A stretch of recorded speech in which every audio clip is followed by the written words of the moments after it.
Well, based on 4,000 teams, um, I had to figure out what separated the championship teams from the losing teams. And I came up with four factors uh, doing statistical analysis.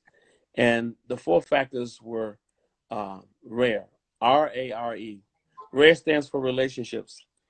In my view, if those relationships were really tight and really connected, um, and were non-superficial, and you and I could go out and have dinner after we kicked each other's butt in practice, then that's a serious relationship. That's one that that's worth investing in. And I found that if I could help a team, to develop that kind of brotherhood, during my stay with them, that would be something special. The next acronym stands for accepting challenges. Um, that's a unique one because if I'm not able to call you out, if I'm not able to tell you that your breath stinks, I'm not able to say, you know what, you're not running hard enough, or you're not talking loud enough, and you're not able to accept that at a high level, it's probably going to be difficult for me to coach you. Mhm. It's probably going to be real difficult for my teammates to coach you. Right. So that's going to eliminate you from that. Mhm. And so accepting challenges became another factor. Another factor was recovery from mistakes. Um, a lot of guys that I work with in college and in pros, they want to be perfect. They obsess about miss or made shots. They Mhm. obsess about making mistakes during a turnover um, or just making mistakes in general. So you have to have guys who have very short memories. You have to have guys who don't really care about whether or not the ball goes in. And if you can have those guys who can make quick recoveries, and if they have a bad game or if the team have a bad game, now you have a guy who has good DNA. He's got the material to say, you know what, I can withstand anything you throw at me. And the last an acronym is E, executing coach's directions. You got to have a guy who basically says, you know what, I have blind trust in whatever the coach is selling. I'm a yes man. I'm going to do whatever he says because I believe in him. So I've eliminated a lot of guys right there. R.A.R.E. I've eliminated a lot of guys who can't play for me. Mhm. Now, the tough thing is that everybody doesn't come into your gym or come into your um, team ready made.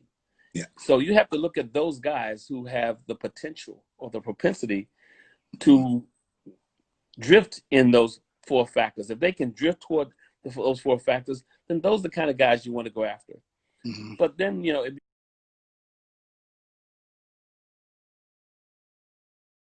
becomes really perplexing for coaches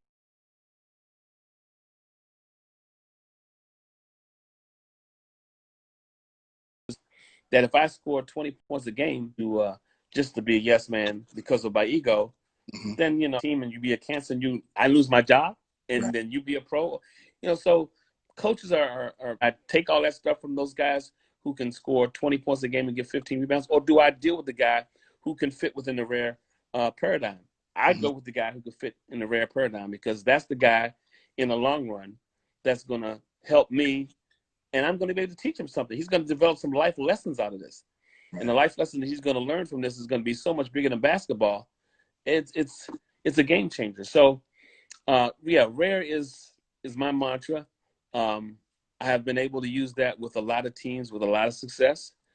And so whether I'm working with a Notre Dame or a Florida State or UConn whose coach has never coached before, or just a lot of teams. I mean, who are not expected to win anything, and all of a sudden they see that these teams are rolling over these guys. You have to say, like, what's going on here? Well, what's going on here is that we have a bunch of guys who are subscribing to a belief system. It works, and as a result of it's working, guys are buying in.